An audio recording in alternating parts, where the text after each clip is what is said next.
Nós vamos meditar na palavra do Senhor, não quero perder tempo. Queria que você já abrisse a sua Bíblia no Salmo 119.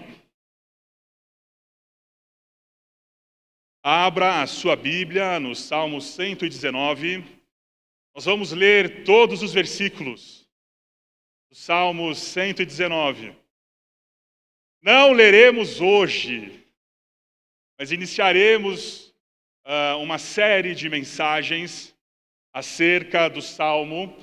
Se a projeção puder colocar o PowerPoint, tudo que tenho está no PowerPoint. Por que eu quero falar sobre o Salmo 119? Eu quero começar uma série com os irmãos, enquanto o pastor Marcos está viajando, e no decorrer do ano, quando eu tiver a oportunidade de trazer a palavra do Senhor, quero pensar com os irmãos acerca do Salmo 119 no nosso mundo dos dias atuais. Salmo 119 é o capítulo mais longo da Bíblia, por isso que alguns dos irmãos deram uma risadinha, falando, não acredito que o pastor lerá os 176 versículos do Salmo. Sim, nós não leremos hoje, mas no decorrer do ano, nós vamos estudar estrofe a estrofe, versículo a versículo. Salmo 119 é uma poesia maravilhosa que nós não sabemos ao certo quem escreveu. Há algumas evidências. Flávio Joséfo, um dos grandes historiadores da Bíblia, ele diz que há evidências que seja Davi. Pode ser Jeremias, pode ser Moisés, pode ser Esdras, tem uma gama de autores, mas talvez o mais possível dentre as formas sapienciais, né, de ensino, que da mesma forma que Provérbios foi utilizado no Salmo 119, tem uma viés muito forte de Davi.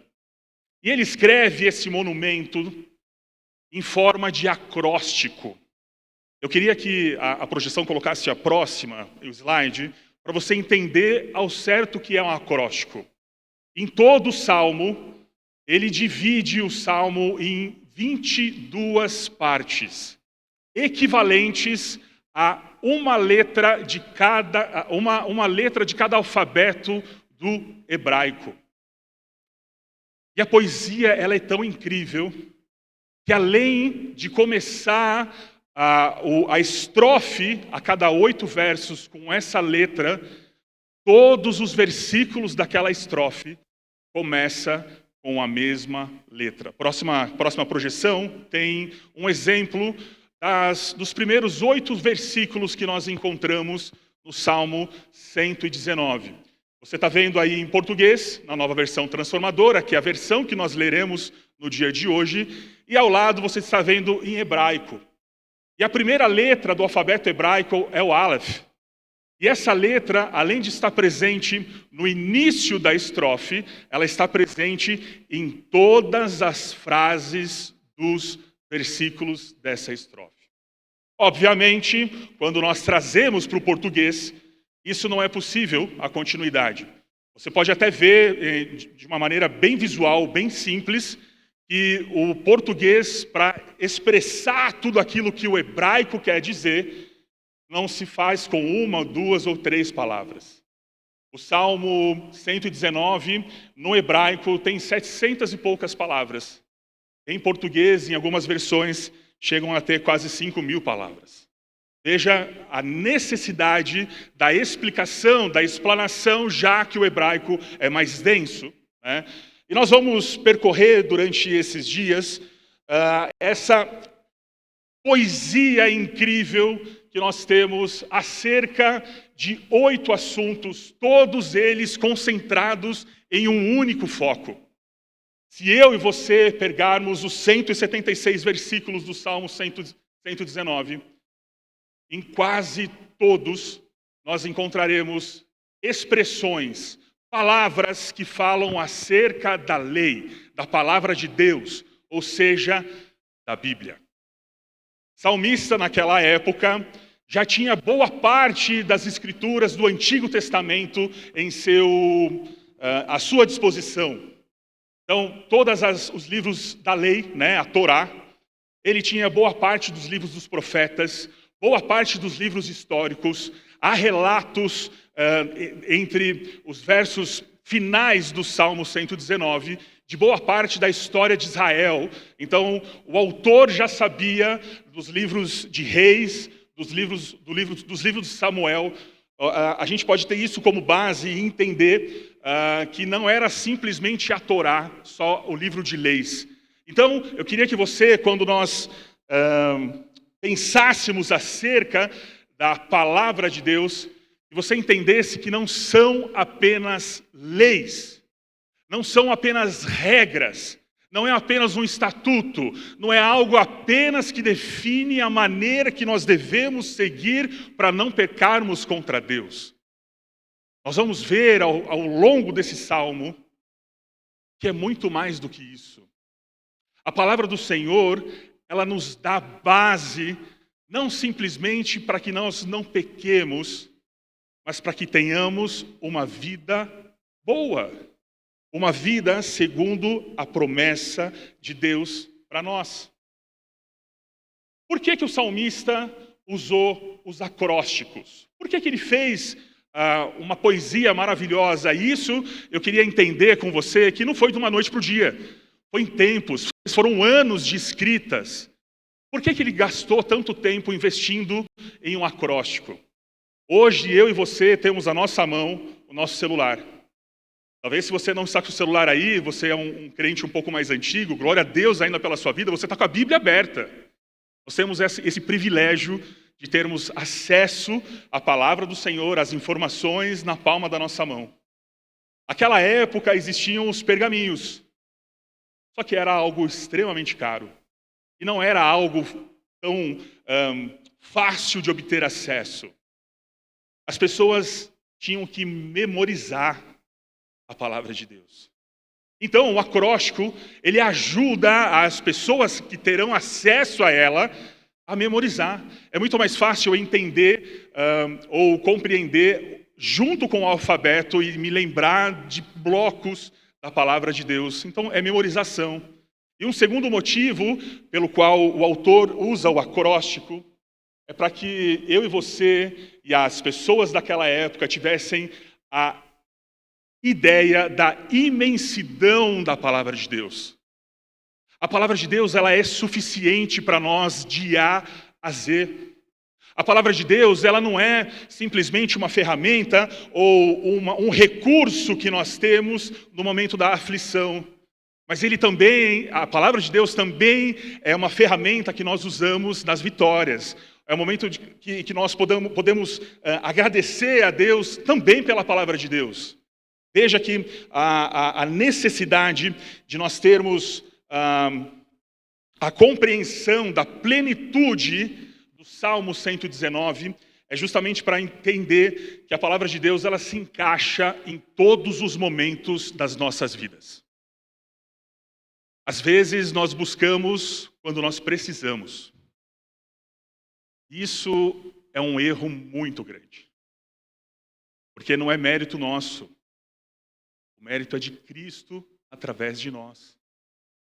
Por isso, a plenitude do Salmo, ela se encaixa perfeitamente na minha vida e na sua vida, não importa aquilo que nós estamos passando. Isso é muito interessante quando nós olhamos para os nossos dias. Se eu falar para você que os nossos dias estão derretendo, você que talvez é mais ligada em ecologia, no aquecimento global, você talvez vai falar, bom, as geleiras estão derretendo. Sim, talvez sim. Mas o que eu quero frisar para você, e eu quero fazer um paralelo com você ao longo dessa jornada, é que o Salmo 119, ele é muito presente nos nossos dias de hoje, porque nós vivemos em uma sociedade líquida. Existe um sociólogo chamado Bauman, que resumiu muito bem aquilo que nós estamos vivendo em nossos dias. Isso há quase um século atrás. Bauman usa a expressão modernidade líquida. O que ele quer dizer com isso? As bases que nós tínhamos no passado, elas se tornaram líquidas. É como se fosse uma areia seca que escorre entre as nossas mãos. Nós não temos como segurar. Quando ele dá esse sentido, e aí ele usa esse livro já nos anos 2000, a ideia é trazer para a nossa realidade que as coisas estão fluídas, que as coisas já não são mais tão sólidas como antigamente. Resumo para você. Antigamente as pessoas eram conhecidas pelo seu trabalho. Ah, aquele marceneiro. Então, aquele açougueiro. Então, quando a pessoa começava uma profissão, ela ia até o final da sua vida. Algo comum. Antigamente falavam que o casamento durava para sempre. Hoje, o casamento termina num clique ou num scroll. A gente estava falando sobre isso ali no final. É tão fácil, é tão fluido trocar, que não é mais sólido. É fluido, é líquido. Vai entre as nossas mãos. Inclusive, as verdades. As verdades deixaram de ser absolutas. E elas se tornam da mesma maneira que eu penso sobre futebol. Eu posso mudar absolutamente se meu time está ganhando ou está perdendo. Ah, deixei de torcer para tal time. E as pessoas comparam verdades sem nenhuma base. As verdades deixaram de ser absolutas. Isso nós vamos ver ao longo do Salmo 119, que serve de base para entendermos que nós precisamos de um mundo sólido. Ou melhor, nós precisamos estar estabelecidos em algo que é sólido, porque ao nosso redor as coisas estão fluídas. A partir do momento que nós vivemos essa fluidez, a partir do momento que eu e você entramos nessa modernidade líquida e achamos que isso é algo natural e que nós devemos viver dessa maneira, nós ficamos extremamente ansiosos. Porque, afinal de contas, nós não temos mais um padrão definido para nos definir quem somos todos os dias. Afinal de contas, é fluido. Afinal de contas, todo dia você precisa se reinventar. Todo dia você precisa de uma coisa nova. Todo dia a gente precisa entender o que a vibe vai nos presentear naquele dia. Isso nos dá uma angústia. Isso, talvez a nova geração confunde com a liberdade. Mas é totalmente o oposto. O Salmo 119 traz para nós uma base sólida. E aí eu queria entender contigo, a partir do primeiro verso, qual é a base que nós devemos estabelecer a nossa vida? Se o mundo nos dá essa fluidez, como o salmista traz para nós aquilo que nós devemos viver? Abre a sua Bíblia agora, Salmo 119. Nós vamos ler do verso 1 ao 3. Vamos projetar também. Mas se você tiver a sua Bíblia, leiamos juntos.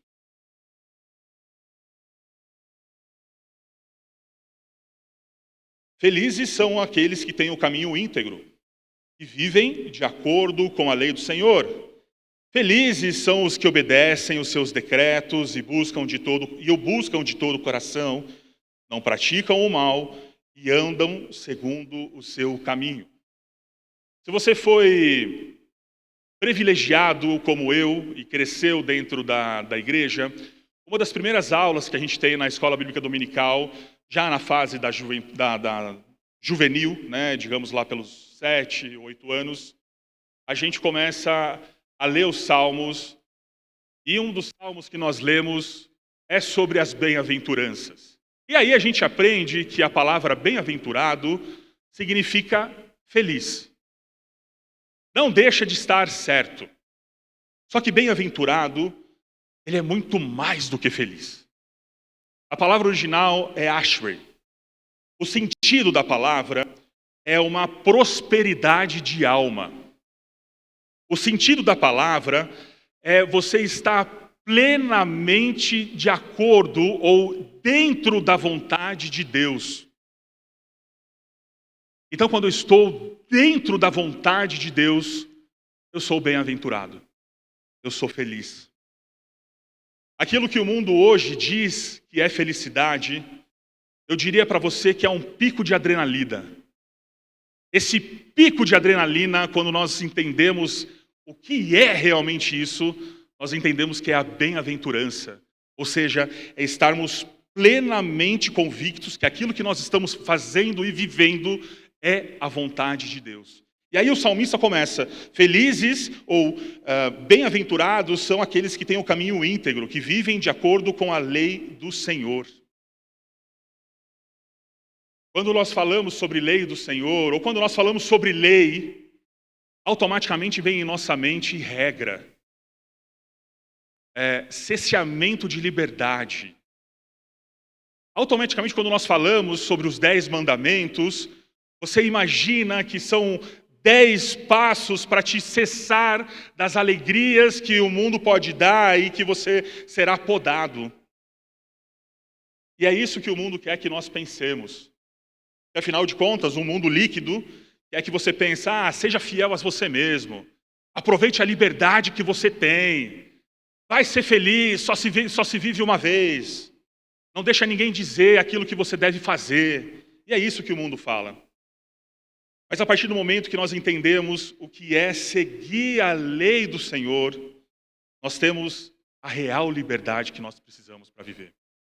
Um exemplo para você. Primeira ilustração.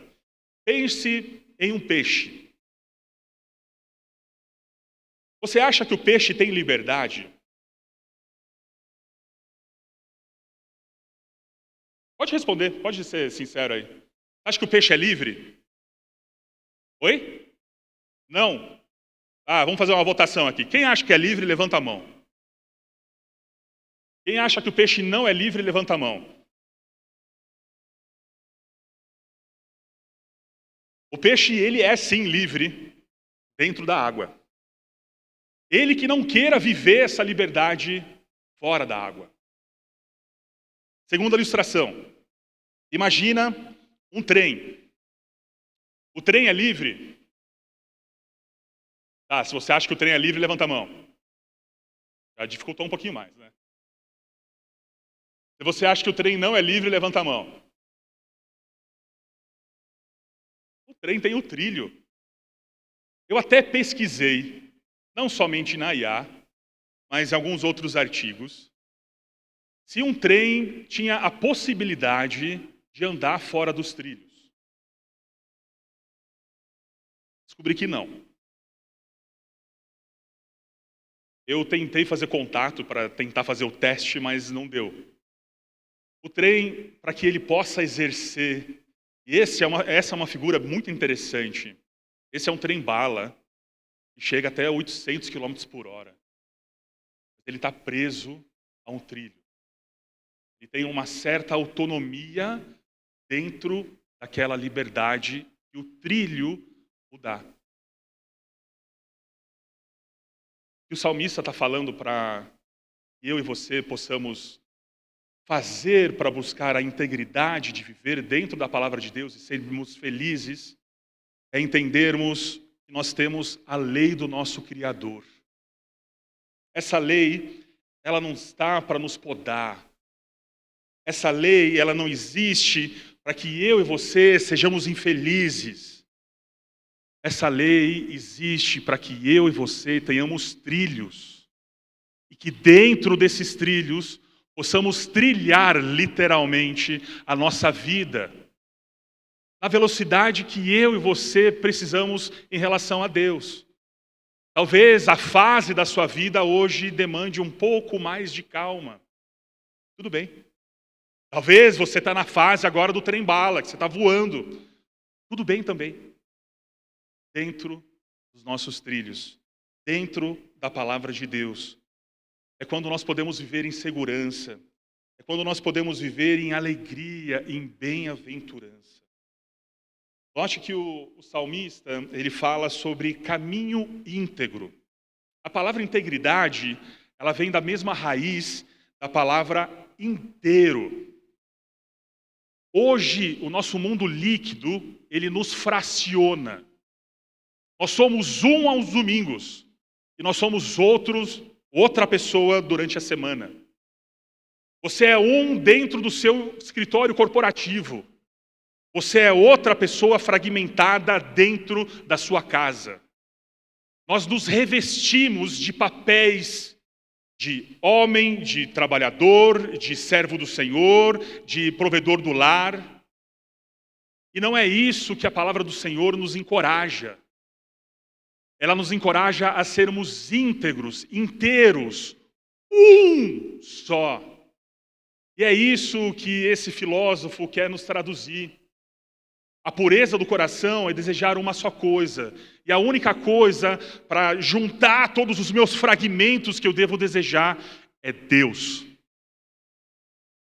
A única coisa que junta todos os meus fragmentos, que me permite ser uma coisa só, um homem íntegro, é a palavra de Deus.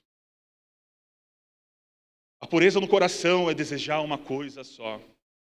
Quantas vezes nós fragmentamos para alimentar o pecado de coisas que nós achamos que é melhor do que Deus? Porque, afinal de contas, nenhum pecado é ruim. Se nós pecamos, é porque o pecado é bom. E nós achamos que esse pecado, ele nos dá mais prazer do que aquilo que Deus pode nos dar. A pureza de coração é desejar somente uma coisa. Quando o nosso desejo é maior por Deus, a nossa vida fragmentada, ela se dá por inteira. Deus vai completando, vai juntando em cima da firmeza que é Ele. E nós continuamos a leitura do Salmo. Vamos lá para o verso 4 e 8. Tu nos destes teus preceitos para serem obedecidos fielmente. Quem dera eu fosse constante em obedecer os seus decretos. Então não ficaria envergonhado ao meditar em todos os teus mandamentos. Eu te darei graças vivendo de modo íntegro. À medida que eu aprender os teus justos estatutos, obedecerei os teus decretos. Por favor, não desista de mim. A Bíblia inteira é verdadeira.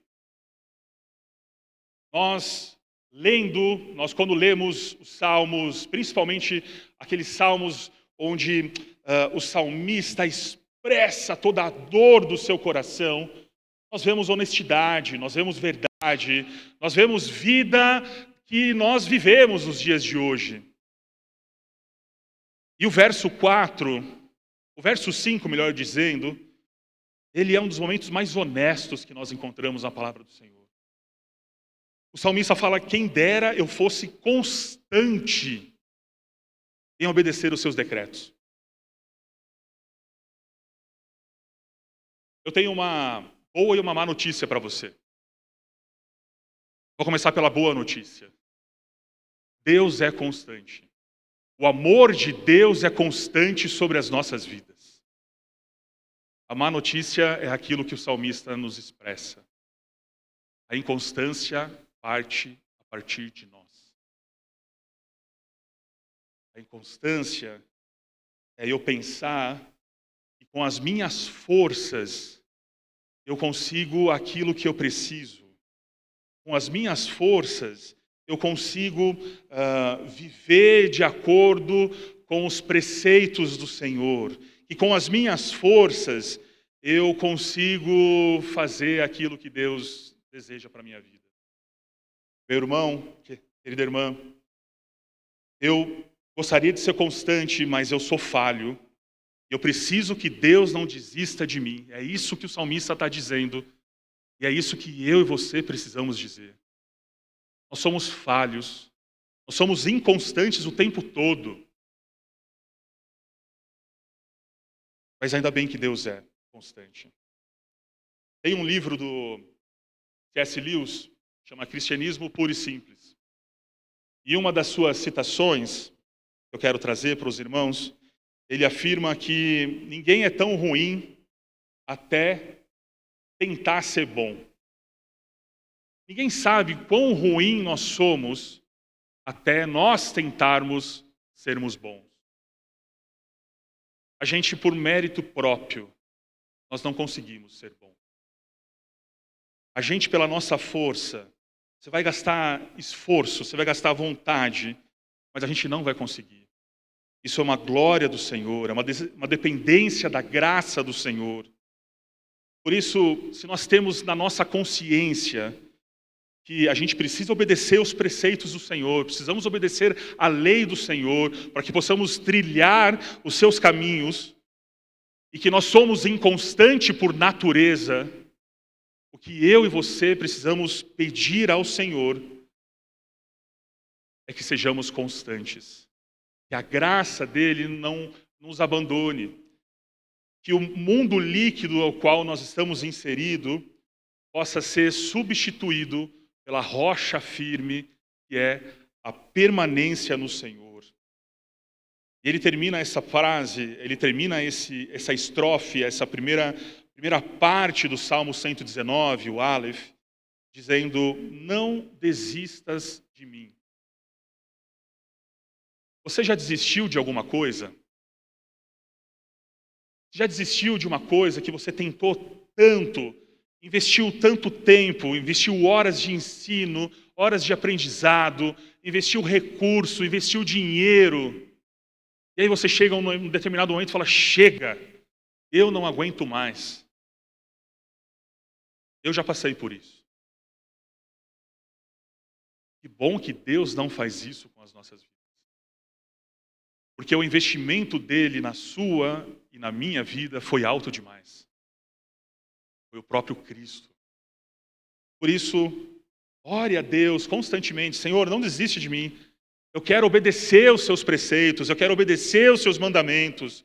Não fique envergonhado, eu quero realmente ser um cristão, um servo, um homem e uma mulher que obedecem os seus estatutos, independentemente da minha inconstância. Continuando a leitura, vamos para o verso 9 e 12. Como um jovem pode manter a pureza, vivendo de acordo com a tua palavra? Busco-te de todo o coração, não permitas que eu me desvie dos teus mandamentos. Guardarei tua palavra no meu coração, para não pecar contra ti. Bendito és tu, ó Senhor. Ensina-me os teus decretos. A gente já está no verso 12. Por vários momentos o salmista nos traz a lei do Senhor, os seus decretos. Ele nos lembra isso. E quando nós lemos esse verso, talvez que você já está de uma idade um pouco mais avançada, talvez você tenha até a tendência de pular. Falar: não, isso aqui é para a juventude. E aí a juventude, quando lê isso daqui, ele fala: não, peraí, isso daqui também é só para imoralidade sexual. Ah, eu quero manter a minha pureza, então ok. Antes fosse somente para a juventude manter a pureza sexual. E antes fosse somente para a juventude. Meu irmão, minha irmã, quando o salmista diz: guardarei a tua palavra no meu coração, ele está trazendo para a nossa memória, para a nossa mente, que o lugar de sentimento, que é o coração, ele também é o lugar das decisões da nossa alma. Quantas vezes nós tomamos decisões a partir do coração? Então nós entendemos e compreendemos que o nosso coração toma as decisões da nossa jornada. E aí o salmista está pedindo: Senhor, guarda a tua palavra no meu coração, para que quando eu tenha que tomar decisões, essa palavra possa estar viva, essa palavra possa ser evidente, e aquela decisão ela seja baseada na tua palavra. Não é só para jovem, não é só para jovem fugindo da imoralidade sexual, mas é para mim e para você, onde vivemos em um mundo de fluidez, onde vivemos num mundo de corações que são trocados por valores que não competem à palavra do Senhor. Uma das formas que eu e você nós devemos guardar o nosso coração são das tentações. Queria que você imaginasse uma oportunidade que aparece na sua jornada, na sua vida, de você ganhar um dinheiro totalmente ilícito. E nós vamos ver daqui para frente que por várias vezes o salmista ele cita a questão do dinheiro. Porque o dinheiro nas nossas mentes, ele nos traz segurança, ele nos dá conforto, ele nos dá algo que a gente entende que pode ser uma base sólida. Afinal de contas, se eu tenho dinheiro, eu consigo ter uma boa saúde, eu tenho um bom plano de saúde, eu tenho uma boa casa para morar, eu tenho uma boa qualidade de vida, e a gente acha que o dinheiro nos traz isso. E agora imagine que você tem uma oportunidade de ganhar um dinheiro de uma forma ilícita. Você sabe que é errado. Por que você sabe que é errado?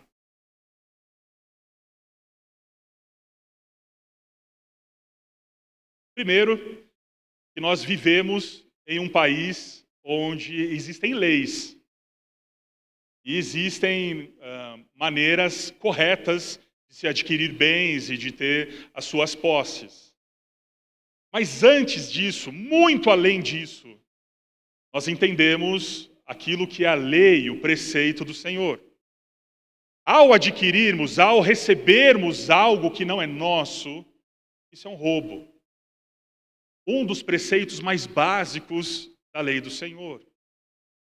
A informação que nós temos que obter esse dinheiro de uma forma ilícita, errado, já está guardada no nosso coração.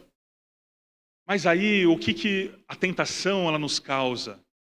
Ela nos causa informações como, olha, se você tiver esse dinheiro, você vai ter mais segurança no seu dia a dia. Se você tiver mais um carro melhor, você vai ser mais respeitado dentro da sua comunidade. Se você tiver esse relógio de 300 mil reais, nós estávamos falando sobre isso hoje, a sua fala a respeito dos benefícios, da prosperidade, vão ser muito mais embasadas. E é isso, esse tipo de informação que vai deteriorando a informação a respeito da lei do Senhor. Nós precisamos guardar essa informação da lei do Senhor e essa lei dominar sobre o desejo de nós termos coisas ilícitas. Existe uma ideia chamada poder expulsivo de um novo afeto. O que, resumindo, ele quer dizer? Você só vai conseguir substituir algo que lhe agrade por algo melhor. Um exemplo. Imagina que seu filho foi lá e pegou um brinquedo que você acha inapropriado para a idade dele. Não vai adiantar nada você chegar para o seu filho e falar, me dá, porque isso é perigoso para você. Deveria. Mas na consciência dele, ele está pouco se lixando com a segurança dele. Ele quer ter o prazer momentâneo da brincadeira. Ele só vai trocar aquilo por algo que ele acha melhor do que aquilo. E aí você precisa entender que deve ser algo mais seguro. A gente só vai trocar o pecado quando nós entendermos que Deus é melhor do que o pecado. Repito, a palavra guardada no nosso coração é a informação que nós precisamos para trocar o pecado pela ação correta de não pecar. Se você não tem essa palavra guardada no seu coração, quando a tentação vier, quando o pecado bater a porta, você simplesmente vai entender que aquele afeto é melhor do que aquilo que estavam te oferecendo lá na igreja. Mas a palavra não estava guardada no seu coração. Essa é a diferença da religiosidade do evangelho. Essa é a diferença de você ser um religioso, de ser realmente um cristão. Precisamos guardar a palavra no nosso coração, para que o doce, que era o pecado, ele se torne amargo, a partir do momento que nós entendemos que a obediência é muito mais doce do que o pecado. A obediência à lei do Senhor, aos preceitos do Senhor, nos dá muito mais prazer do que o pecado momentâneo, do que o ápice de adrenalina que nós temos no nosso corpo. Se seu coração está vazio, Qualquer promessa do mundo, ele é um banquete para você. Por isso, guarde no coração as palavras do Senhor, para que você não peque contra o Senhor. Terminando essa exposição dessa manhã, nós temos os últimos 3 versos.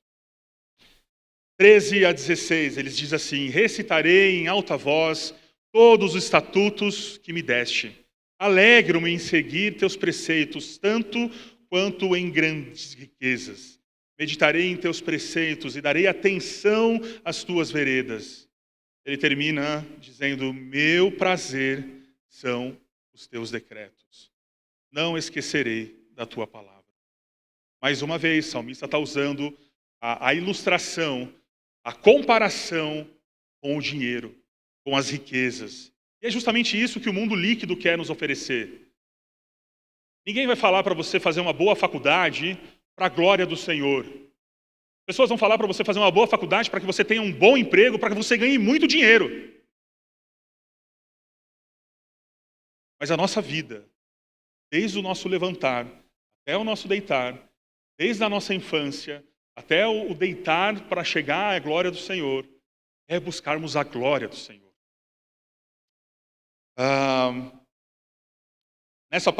Nesse trecho, algo que me chama muito a atenção, e comparando com aquilo que eu vivo em casa, aquilo que eu aconselho, aquilo que eu vejo também dentro da nova geração, quando o salmista usa a palavra meditar, é uma palavra que cada vez mais está em desuso. Porque nós somos uma geração líquida, nós somos uma modernidade líquida, nós somos as coisas do prazer, do rápido, do instantâneo. Nós somos a geração do scrolling, é só roda, só isso. Ou alguém medita em um Reels que assiste de 30 segundos. Alguém consegue separar 30 segundos de um vídeo para meditar? A gente entende que a necessidade da meditação, quando olhamos para a Bíblia, é totalmente o oposto desse scrolling. É parar, nos aquietarmos, orarmos, é ler, é ruminar. A gente tem desafiado a nova geração a ter momentos diários devocionais. Inclusive, a aula de hoje, ela vai falar um pouco sobre isso. E aí, pai e mãe de adolescente, eu quero te incentivar, quando seu filho tirar um tempo essa semana, todos os dias, para ler a palavra do Senhor, meditar na palavra do Senhor, que você o acompanhe. Que você seja um bom exemplo dentro da sua casa. Afinal de contas, a meditação, ela nos traz a profundidade da palavra do Senhor. Quando nós lemos algo da palavra de Deus, meditamos acerca daquilo, entendemos o contexto, entendemos o que o autor queria falar, queria transmitir, e principalmente, estamos aptos, estamos com o nosso coração abertos para que Deus fale através daquela palavra. Você pode ler 1, 2, 3 versos por dia. Eu te garanto que a sua vida vai ser diferente. Porque a partir dessa meditação, a palavra do Senhor será guardada no seu coração. E aí, quando a tentação vier, a informação estará lá.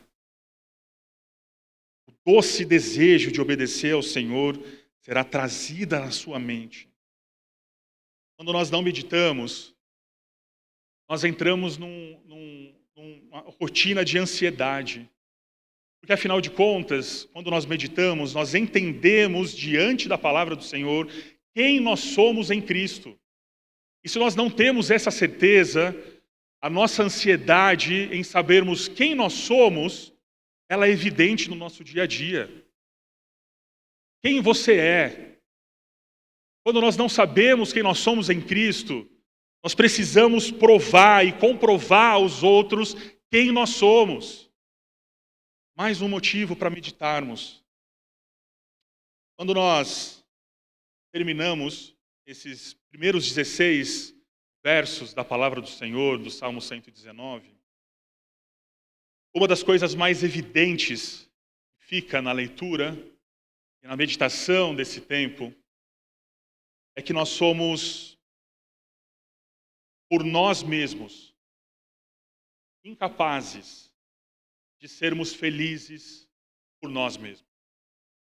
Nós somos incapazes de ter a integridade da nossa vida pela nossa própria força. Nós somos incapazes de não depender de Deus. É esse o estímulo do salmista. Se o Salmo 119 fosse uma lista de metas espirituais, talvez ele fosse o texto mais depressivo da Bíblia.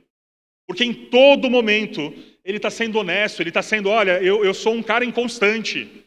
Eu sou um cara que eu preciso disso. Eu sou um cara que por mim mesmo não consigo fazer nada. Eu sou um cara fragmentado. Eu sou um cara que sou esquecido porque eu não consigo meditar na tua lei.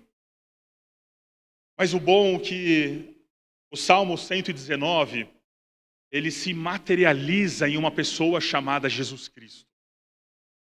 Jesus veio a esse mundo que também já era líquido e pôde viver com integridade aquilo que o Pai queria para a sua vida. E é através de Jesus, é através da força de Jesus, é através da capacidade, da integridade, da sabedoria que nós encontramos em Cristo que eu e você podemos exercer fielmente aquilo que o salmista deseja. No Calvário, Jesus, o único homem sólido, foi tratado como se fosse o mais líquido dos pecadores. Salmo 22:14 diz que ele foi derramado, que o Cordeiro, que o Cristo seria derramado como água. Se nós precisamos de algo líquido em nossa vida, é do sangue de Jesus que lava os nossos pecados. A gente não precisa da fluidez que o mundo quer que nós vivemos. A gente não precisa da fragilidade, da integridade, dos benefícios curtos e poucos prazerosos que o pecado nos dá a partir do momento que nós encontramos em Deus aquilo que nós temos que viver. Talvez a sua firmeza hoje não esteja na rocha que é Cristo. Eu quero convidar você, durante essa semana, a mudar um pouco a sua rotina. Talvez você tenha vindo domingo após domingo. Talvez você tenha consumido material na semana. Talvez você tenha assistido o culto todas as segundas, todas as terças. Mas é somente isso. Eu quero te convidar a dar um passo além. Eu quero te convidar a deixar Jesus não ser um programa de final de semana na sua vida. Que Jesus seja algo constante, presente, diário na sua vida. Começando através dos seus preceitos guardados em seu coração. Por isso eu quero convidar você a, nessa semana, nós voltaríamos os nossos podcasts amanhã. Mas nós não vamos voltar. Eu quero te convidar a dedicar, talvez o tempo que você ouviria o podcast, os 5 minutos, que você pegue um versículo da palavra do Senhor e você medite nele. Que você gaste esses 5 minutos lendo a palavra do Senhor, talvez até relendo esses 16 versículos que nós lemos no dia de hoje. E que você deixasse Deus falar ao seu coração. E que as verdades que você lê, que você meditar, você transforme a sua jornada através da força que Cristo vai te dar. Se você achar que você não consegue fazer isso sozinho, você sabe, você tem o WhatsApp da igreja. Se você não sabe, você pode me procurar. Eu te dou meu WhatsApp pessoal. Eu quero caminhar com você então durante essa semana. Eu quero provar para você que a única coisa que nós precisamos é Cristo. Eu quero mostrar na sua vivência, na sua jornada, no seu dia a dia. E guardar os preceitos nos nossos corações é o que nos faz fugir das tentações, o que nos faz fazer boas escolhas, o que nos faz viver num mundo líquido na base sólida que é Jesus. Abaixe sua cabeça. Jesus, muito obrigado, porque através da tua palavra nós encontramos base, nós encontramos alicerce para estabelecer o nosso relacionamento contigo. O Senhor conhece a jornada e a dificuldade e as alegrias de cada um aqui. O Senhor conhece também a minha jornada. E sabe quando nós precisamos ainda buscar ao Senhor com todo o coração, com todo o nosso entendimento. Nós somos pessoas que necessitamos obedecer ao Senhor. Nós somos pessoas que necessitamos guardar os teus preceitos, porque a palavra do Senhor é viva, eficaz, e a bondade do Senhor é estabelecida dentro do teu povo. Por isso, Jesus, nessa semana, quando o mundo tentar nos arrastar, quando a fluidez dessa jornada que nós vivemos tentar transformar informações talvez guardadas em nossa mente, que nós possamos olhar para a força que vem do alto, nós possamos estar fixados na rocha que é o Senhor, que a beleza da tua palavra, que a beleza do teu evangelho não seja algo que nós vivenciamos somente um dia na semana, mas que possa ser algo do nosso cotidiano, um relacionamento íntimo e pessoal com o Senhor. Que a beleza da tua formosura possa ser contemplada por cada um que conhece ao Senhor, não somente de ouvir falar, mas de contigo andar. Em nome de Jesus.